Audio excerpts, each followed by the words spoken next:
Holidays-nale, adu namma GT Holidays da. GT Holidays, South India's #1 travel brand. You know you are special when you're with GT Holidays. வழக்கறிஞர் ஆரோக்கிய சதீஷ்டேருந்து இன்றைய பார்த்து நான் முதலாவது துவங்குறேன். ஆரோக்கிய சதீஷ், தொடர்ந்து ஆளுநர் மீது முதலமைச்சர் குற்றம் சுமத்துறது, இப்போ மத்திய அரசும் அதே நிலையை தான் எடுத்துட்டு இருக்கிறாங்க. ஒவ்வொரு விஷயத்திலையும் என்ன மாதிரியான ஓரவஞ்சனைகளை செய்துட்டு இருக்கு அப்படின்னு பட்டியலிடுறாரு. இன்னைக்கு உள்ள பிரச்சனைகளில் முதலமைச்சருடைய விமர்சனத்தை எப்படி பார்க்குறீங்க?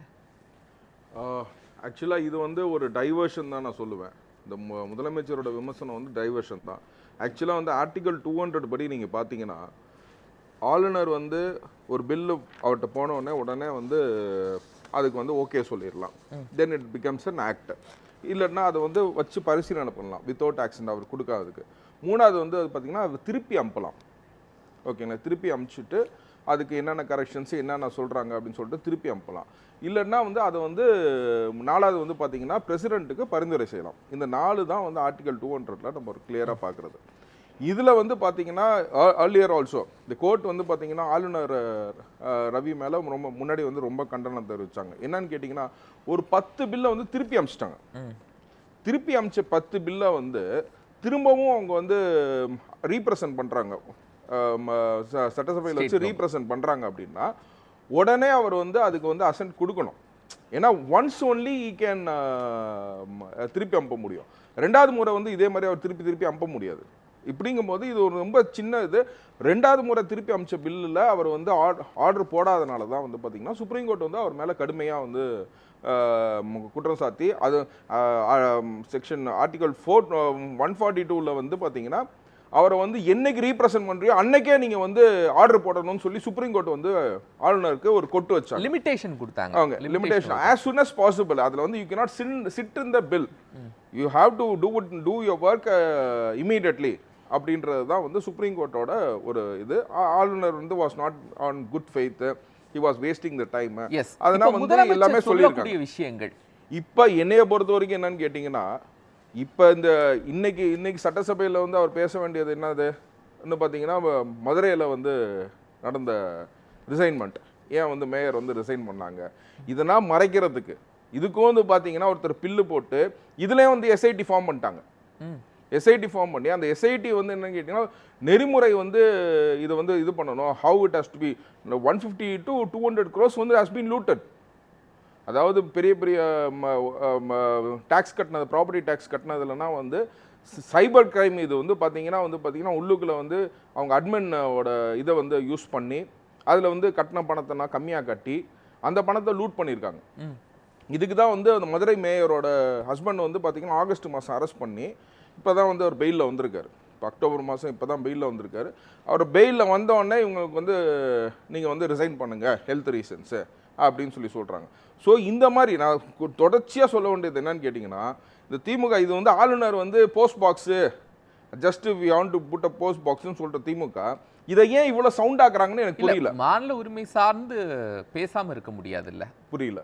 மாநில உரிமைகள் சார்ந்து முதலமைச்சர் சட்டமன்றத்தில் பேசாம இருக்க முடியாது. அதுதான் நான் சொல்றேன். இப்ப மாநில உரிமை சார்ந்து அவர் பேசக்கூடிய காரியம் என்னன்னு கேட்டீங்கன்னா, அவர் கட்சிக்கு அவர் இதுவும் பில்லு போட்டிருக்காங்க, பப்ளிக் இன்ட்ரெஸ்ட் லிட்டிகேஷன் போட்டு அதுல தான் வந்து இந்த ப்ராப்பர்ட்டி டேக்ஸ் 150 to 200 கோடி சின்ன விஷயம் இல்லை சார். 150 to 200 கோடி சின்ன விஷயம் கிடையாது. அதை பற்றி முதலமைச்சர் பேச மாட்டாரு. இதை வந்து சட்டசபையில் வந்து பார்த்தீங்கன்னா they are taking own time, they don't discuss about அவங்க முதுகு பின்னாடி இருக்கிறத வந்து டிஸ்கஸ் பண்ணவே மாட்டாங்க. இப்போ இது வந்து டைம் வேஸ்டிங். இதுதான் அவர் தான் நீங்கள் சொல்கிறீங்க, அவர் வந்து ஜஸ்ட் வந்து ஆளுநர் வந்து ஒரு போஸ்ட் பாக்ஸு நம்ம கொடுக்கறத வந்து அவரை வந்து ரெடி பண்ணணும்னு சொல்லி சொல்கிறீங்க. நீங்கள் வந்து சுப்ரீம் கோர்ட்டில் வந்து டைரக்ஷன் வாங்கியிருக்கீங்க, எல்லாமே பண்ணியிருக்கீங்க. அதுக்கப்புறமேட்டு வந்து ஆளுநர் இது வந்து யூஆர் வேஸ்டிங் யோர் டைமுங்கிறேன். இப்போ வந்து அவங்க திரும்ப மறைக்க பார்க்கறாங்க. அப்படிங்கும்போது அதை பேச வேண்டிய தேவை அரசுக்கு உருவாகிறது இல்ல சார். என்ன சார், ரீகன்சிடரேஷனுக்கு நீங்க உடனே நீங்க போட்டு நீங்க திரும்ப அமிச்சிங்கன்னு வச்சுக்கோங்களேன் சார். ரீகன்சிடரேஷன் கூட இல்ல. இப்போ இந்த முறை சட்டசபையில வந்தது ரீகன்சிடரேஷனுக்கு இல்ல, பில் வர்றதுக்கு முன்னாடி ஆளுநர்கிட்ட ஒரு அசன் வாங்கணும். அதுலயே அவர் என்ன சொல்றாருன்னா நீங்க திருத்த மேற்கொள்ளுங்க சார். நான் வந்து we are not supporting this. இப்போ கன்சிடரேஷன் செய்யுங்க அப்படின்னு சொல்லி கொடுத்திருக்காங்க. இல்ல அவர் கன்சிடர் பண்ணுங்கன்னு சொல்லிட்டு வந்து இவங்கள்ட்ட வந்து பில் பாஸே ஆகல, அசெம்பிளில பாஸே ஆகல. அசெம்பிளில பாஸ் ஆயிட்டு ஆளுநர்கிட்ட போகும்போது இந்த விமர்சனங்களை ஆளுநர் வைக்கலாம். இத வந்து இத ஏத்துக்காததும் யாரோட பொறுப்பு? கவுன்சில் ஆஃப் மினிஸ்டர்ஸோட பொறுப்பு தான் சார். எம்எல்ஏஸ் அசம்பிளியில் உட்காந்துருக்கவங்க அதை ஏற்றுக்கலாமா ஏற்றுக்க வேணாமான்றதை டிசைட் பண்ண போகிறாங்க. அப்படின்னு போய் உடனே அவங்களுக்கு அசன் பாஸ் பண்ண வேண்டியது என்ன? இது வந்து நீங்கள் வந்து they are just wasting time. இந்த சட்டசபையே டைம் வேஸ்ட் பண்ணுறாங்க சார். இது என்ன ஆளுநர் அமைச்சிட்டாருன்னா இது ஒரு பெரிய விஷயமா? அது இல்ல நீங்க கன்சிடர் பண்ண எதெல்லாம் பத்தி பேசணும்னு நினைக்கிறீங்க? கிட்னி விவகாரம் குறித்து பேசினாங்க, கரூர் விசாரணை கிட்னி விவகாரம் குறித்து அவங்க பேசுற போது அந்த ஹாஸ்பிட்டலை பத்தி அவங்க பேசவே மாட்டாங்க. we are cancelled the license னு சொல்றாங்க. கரூர் விவகாரத்தை பத்தி வந்து ரொம்ப டீடைல்டு எக்ஸ்பிளனேஷன் கொடுக்குறாரு முதலமைச்சர். கிட்னி விவகாரத்தை பத்தி பேசும்போது என்ன சொல்றாரு, நம்ம அமைச்சர் மா சுப்பிரமணியம் மட்டும் சொல்றாரு நாங்க வந்து ராக்கெட்ல இருக்கிறவங்கள ஐடென்டிஃபை பண்றோம்னு. அதுல அஃபிடவிட் தப்புங்கிறாங்க, அதுல வந்து எல்லா ஃப்ராடு நடந்துருச்சு அப்படிங்கிறாங்க. அது ஹாஸ்பிட்டல் அத்தாரிட்டி வந்து சார் ஒரு கிட்னி வந்து டிரான்ஸ்பிளான்ட் பண்ணணும்னு வச்சுக்கோங்க சார், நான் பண்ணியிருக்கேன் சார், ஓகேங்களா, நான் ஐ டன் த டாக்குமெண்டேஷன், ஓகேங்க. ஒரு அம்மா வந்து ஒரு பொண்ணுக்கு கொடுக்குறாங்க கிட்னி, அதுக்கு என்னன்னு கேட்டிங்கன்னா ஃபஸ்ட்டு நோட்டரிகிட்ட போய் கையெழுத்து வாங்கணும். அதுக்கப்புறம் மேஜிஸ்ட்ரேட் கோர்ட்டில் போயிட்டு நம்ம வந்து போட்டு அவங்க கோர்ட்டில் 2 பேரும் ஏறி நின்று அந்த பொண்ணுக்கு தொண்டையிலன்னா வந்து மாட்டியிருந்தாங்க சார். ஆம்புலன்ஸில் கூட்டிகிட்டு வந்து கோர்ட்டில் அவங்கள ஏற்றி அப்போ நாங்கள் விசாரணை பண்ணி மேஜிஸ்ட்ரேட் வந்து கையெழுத்து போட்டு கொடுத்தாரு சார். அம்மா தான் பொண்ணு தான் அப்படின்னு. அதுக்கப்புறம் தாசில்தார் ஆஃபீஸில் போயிட்டு அவங்க வந்து ரெக்கார்ட்ஸ் இது பண்ணணும் சார். இது 3 வந்து வைட்டல், இந்த 3மே வந்து vital documents to prove the relationship, ஓகேங்களா. இங்கே எந்த மேஜிஸ்ட்ரேட்டுக்கு முன்னாடி போனாங்க, எந்த மேஜிஸ்ட்ரேட் கையெழுத்து போட்டு கொடுத்தாங்க, எங்கே இது நடந்துச்சு, ஓகேங்களா. இதுல எல்லாமே நீதிமன்றத்தின் இல்ல சார், அதுதான் சொல்றேன். It is a very important topic, புரிஞ்சுங்களா. இதை நான் வந்து செயல்படுத்தி இருக்கேன். நான் போயிருக்கேன், நான் சைதாப்பேட்டை கோர்ட்டுக்கு நேராக போயிட்டு அந்த பொண்ணை உடம்பு சரியில்லாத பொண்ணை ஆம்புலன்ஸ்ல கூட்டிட்டு வந்து முதல் மாடி ஏற்றி முன்னாடி ஜட்ஜி முன்னாடி காட்டியிருக்கோம், புரிஞ்சுங்களா. இந்த ருட்டீன் கிடையாதுங்களா. மூணு கண்டிஷன் இல்லாம நீங்க பண்ணவே முடியாது சார். சார் ரிலேட்டட் டோனார், நான் ரிலேட்டட் டோனார், ரிலேட்டட் டோனாருக்கு வந்து ரிலேட்டட் டோனார் என்ன தவறானது நீங்க சொல்லுங்க. நீங்க என்ன ப்ரொசீஜர் சொல்லுங்க, நீங்க என்ன ப்ரொசீஜர் நீங்க சொல்றேன் சார். ரிலேட்டட் டோனார், நான் ரிலேட்டட் டோனார், டாக்டர் கேக்குறேன். நான் ரிலேட்டட் டோனார் கேடாஸ் அவங்க ரெஜிஸ்டர் பண்ணிருந்தாங்க, அது வழியா தான் சார். அது கேடாவர் டிரான்ஸ்பிளான்ட் அது டிஃபரண்ட் கேட்டறேன். அப்புறம் நீங்க விளக்கம் கொடுங்க, சொல்லுங்க சார். இந்த டிரான்ஸ்பிளான்ட்டை பொறுத்த வரைக்கும் ரிலேட்டட், நான் ரிலேட்டட் டோனாருங்கன்னா அம்மா அப்பா தங்கச்சி இவங்கெல்லாம் ரிலேட்டட் டோனார். அவங்களுக்கு டாக்குமெண்ட்டு, அந்த டாக்குமெண்ட்டு வெரிஃபை பண்ணும். அது வந்து ஆத்தரைசேஷன் கமிட்டி சென்னையில் இருக்குது. கமிட்டி ஓகேனா ஆட்டோமேட்டிக்காக அது ஓகே. ரெண்டாவது நான் ரிலேட்டட் டோனார், அக்கா தங்கச்சி யாருமே இருக்க மாட்டாங்க, ஒரு ஃப்ரெண்டு ஒன்று வந்து கொடுப்பாங்க. என்னன்னா நட்பின் அடிப்படையில் தருகிறேன் அப்படின்னு ஒரு டிரான்ஸ்பிளான்ட் போச்சுன்னா அதில் கமிட்டி வந்து அப்ரூவல் பண்ணும். அதில் ஏதாவது டவுட் வருது அப்படின்னா then refer to the police, refer to the DRO, even the DRO and also the police department.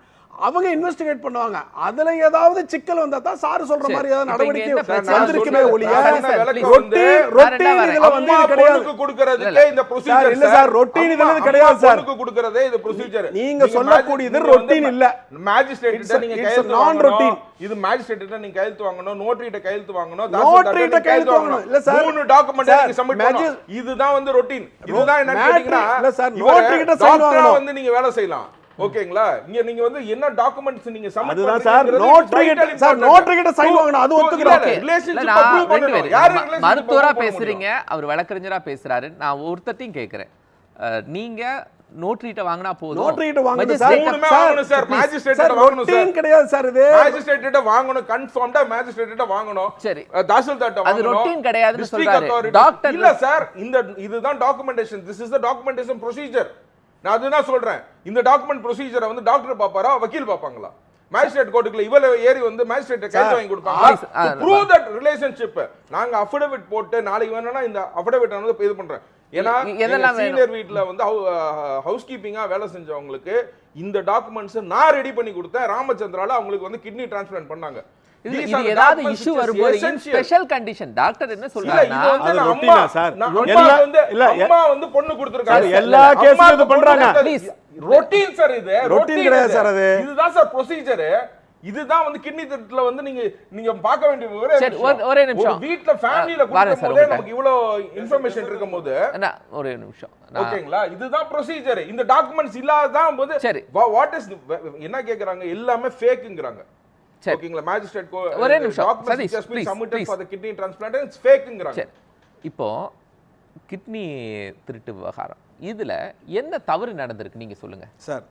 Kidney திருட்டு விவகாரத்தில் என்ன தவறு எப்படி நடக்குதுன்னா சார், இந்த ரிலேட்டட் டோனார்ல இங்க என்ன நடந்துச்சு அது இல்ல, சொல்லுங்க. ரிலேட்டட் டோனார்ல தவறு இல்லை சார், அதுல வாய்ப்பே இல்லை. சரி, அக்கா அம்மா வந்து பையனுக்கு கொடுக்காது இல்லை. நான் ரிலேட்டட் டோனார்.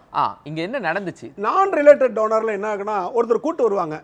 கூட்டிட்டு வந்துட்டு கோர்ட் என்ன சொல்லுது, லா என்ன சொல்லுது, நட்பின் அடிப்படையிலே அவருடைய உயிர் பிழைக்க வேண்டும் என்கிற மனித நேயத்தின் அடிப்படையிலே ஒருவர் கொடுக்க முன் வந்தால் ஒத்துக்கலாம், எடுக்கலாம்னு சொல்லுது. அதான் நான் ரிலேட்டட் டோனார். இதுல என்ன அப்படின்னா, நட்பின் அடிப்படையில் கூட்டு வராங்க. இங்க தான் ப்ராப்ளம் நடக்குது. என்னன்னா, அவங்க புரோக்கர் வச்சு செட் பண்ணி கொண்டு வருவாங்க. உண்மையாலுமே நட்பின் அடிப்படையில் வந்திருக்க மாட்டாங்க. ஏதாச்சும் அவங்களுடைய சூழ்நிலை அப்ப ஏதோ தவறு நடந்திருக்கு. இதெல்லாம் திமுக சட்டமன்ற உறுப்பினருடைய மருத்துவமனையில நடந்திருக்கு. இதுக்கு அரசு சட்டமன்றத்துல என்ன பதில் சொன்னாங்க? அரசு வந்து சரியான நடவடிக்கை எடுத்திருக்கு. என்ன பதில் சொன்னாங்க? உங்களுக்கு தெரிஞ்ச பதில் சொல்லுங்க. இல்ல அதாவது வந்து முதல்ல இந்த தகவல் வெளிவந்த பிறகு இதுல யாருமே வந்து ஒரு பில்லோ கோர்ட்லயோ வந்து கேஸே போடல. அரசே வந்து நிகழ்ச்சியை தொலைக்காட்சியில் வருவதை பார்த்துவிட்டு இதை விசாரிக்க வேண்டும் என்று சொன்ன பிறகு ஐஏஎஸ் ஆபீசருடைய தலைமையிலே டிஎம்இ டிஎம்எஸ் அவர்களுடைய குழு அமைக்கப்பட்டு விசாரணை நடத்தப்பட்டு, விசாரணையிலே அந்த இருக்கக்கூடிய டாக்குமெண்ட்ல ப்ராப்பரா அது பண்ணலைன்னு தெரிஞ்ச பிறகு 2 ஹாஸ்பிட்டல், சிதார் ஹாஸ்பிட்டல், 2வது லட்சுமி சீனிவாசி ஹாஸ்பிட்டல்ல வந்து தவறு நடந்திருக்குதுன்னு சொல்லிட்டு தனலட்சுமி ஹாஸ்பிட்டல் நடந்துன்னு சொல்லிட்டு அந்த டிபார்ட்மெண்ட்டை க்ளோஸ் பண்றாங்க. ஒண்ணு அந்த சட்டமன்ற உறுப்பினர் மேல, அந்த மருத்துவமனையினுடைய நிர்வாகிகள் மேல என்ன நடவடிக்கை எடுத்தாங்க? ரெண்டாவது ஒரு விஷயம் இல்ல, அதுதான் மக்களுக்கு இன்னும் போய் சேரல. அரசு பாதுகாக்கணும். அது ஒரு மல்டி ஸ்பெஷாலிட்டி ஹாஸ்பிட்டலுங்க, சிங்கிள் ஸ்பெஷாலிட்டி. நான் மருத்துவமனைக்கு ஏன் சீல் வைக்கல நான் கேட்கல சார். அந்த மருத்துவமனையினுடைய நிர்வாகிகள் மேல என்ன நடவடிக்கை எடுத்தாங்கன்னு தான் கேக்குறேன். முதல் நடவடிக்கை அந்த டிபார்ட்மெண்ட்டை க்ளோஸ் பண்ணது. அதே ஒரு பெரிய ப்ளீஸ் சார், நான் டிபார்ட்மெண்ட்டை க்ளோஸ் பண்ணதையோ இல்ல ஓவரா நீங்க மருத்துவமனை க்ளோஸ் பண்றதையோ பத்தி நான் கேட்க வரல. நீங்க அந்த நிர்வாகிகள் மேல, மேனேஜ்மெண்ட் மேல என்ன நடவடிக்கை எடுத்தீங்க? அது விசாரணை நடந்துட்டு இருக்கு சார். அது விசாரணை நடந்துட்டு பிறகு தான் அடுத்த கட்டத்துல முடியும். இந்த விசாரணை வந்து கோர்ட் பண்ணுது சார். இல்ல சார், உங்க ஹாஸ்பிடல் நீங்க வச்சிருக்கீங்க, உங்க ஹாஸ்பிடல்ல உங்களுக்கு தெரியாம இது போன்ற முறைகேடுகள் நடந்தா யார் சார் ரெஸ்பான்சிபிலிட்டி? ஏதோ 2 புரோக்கரா ரெஸ்பான்சிபிலிட்டி சார்? புரோக்கர் ரெஸ்பான்சிபிலிட்டி கிடையாது, மருத்துவமனை. நீங்க புரோக்கர் மேல வழக்கு போடுறீங்களா? ஆமா, புரோக்கர் மேல வழக்கு போட்டிருக்கீங்களா? போட்டிருக்கேன். திமுக சட்டமன்ற உறுப்பினர் இருக்காங்க, அந்த மருத்துவமனையினுடைய நிர்வாகம் இருக்கு. என்ன வழக்கு போட்டாங்க? என்ன நடவடிக்கை எடுத்தாங்க? சார் நடவடிக்கை விசாரணை நடந்துட்டு இருக்குது சார். நீங்க என்ன விசாரணைன்னு சொல்லுங்க சார். முதல்ல வந்து இருங்க சார். சார் அவங்க பேசட்டும். நடவடிக்கை, முதல் நடவடிக்கை அந்த ஹாஸ்பிடலுடைய டிபார்ட்மெண்ட் க்ளோஸ்டு, லைசென்ஸ் க்ளோஸ்டு. இது மேஜர் நடவடிக்கை. அதற்கு அடுத்து வந்து அதுக்கு சம்பந்தமான வழக்கு நீதிமன்றத்தில் வந்து அதுக்கு ஒரு ஸ்பெஷல் இன்வெஸ்டிகேஷன் டீம் போட்டு அதனுடைய டிஎஸ்பி தலைமையில 4 டிஎஸ்பிகள் சேர்ந்து அந்த குழு நடந்து அது சம்பந்தமா விசாரணை நடந்துட்டு இருக்கு. இதற்கு குழு எல்லாம் போட்டது நீதிமன்றம்.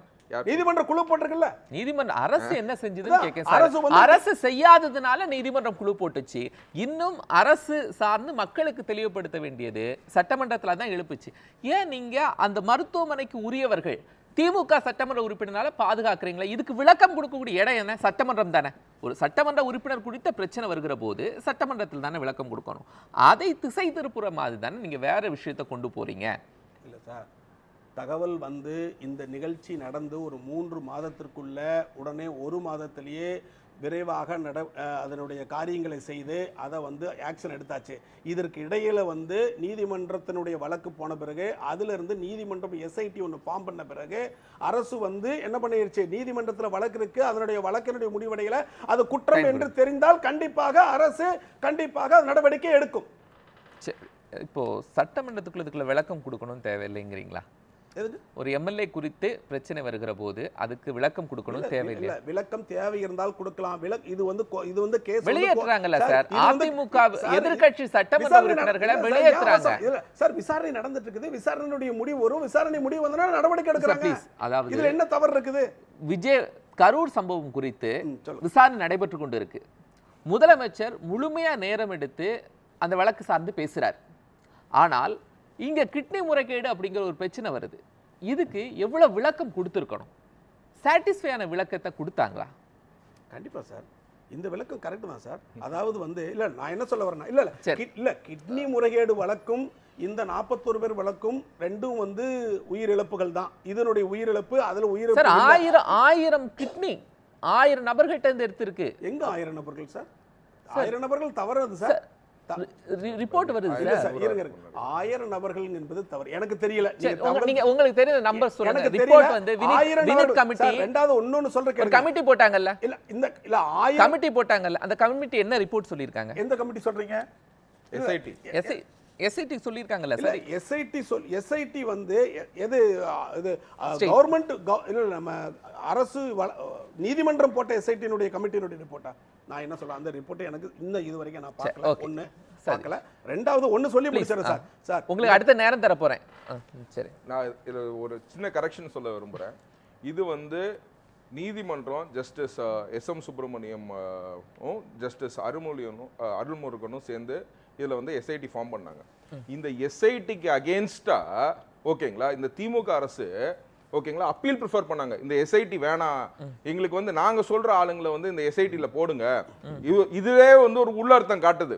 ஓகேங்களா மற்ற இடத்துல எஸ்ஐடி ஃபார்ம் பண்ணாங்கன்னா நீதிமன்றம் வந்து இவர் இந்த ஐபிஎஸ் ஆஃபீஸர் இந்த ஐஜி ஆஃபீஸர் இவங்க 8 பேர் சேர்ந்த குழுவை போட்டு அவங்க நீதிமன்றம் who is right person for to do this ஒர்க்னு சொல்லி ஐடென்டிஃபை பண்ற ஒரு எஸ்ஐடியில் நாங்க சொல்ற நபர்களை போடுங்க. லாஜிஸ்டிக்ஸ் வைஸா எங்களுக்கு வந்து இட் இஸ் இன்கன்வீனியன்ட், அட்மினிஸ்ட்ரேஷன்ல எங்களுக்கு வந்து இதாகுதுன்னு சொல்லிட்டு இந்த இந்த இந்த இந்த ஹாஸ்பிட்டலுக்கு வக்காலத்து வாங்கணும்னு சொல்லிட்டு அங்க போய் இந்த எஸ்ஐடிக்கு மேல கேஸ் போட்டாங்க சார். அப்பெக்ஸ் கோர்ட்ல சுப்ரீம் கோர்ட் கொட்டு வச்சு கீழே judge Madras high court justice SM Subramaniam ஆர்டரையும் ஜஸ்டிஸ் அருள்முருகன் ஆர்டரையும் கன்ஃபார்ம் பண்ணாங்க.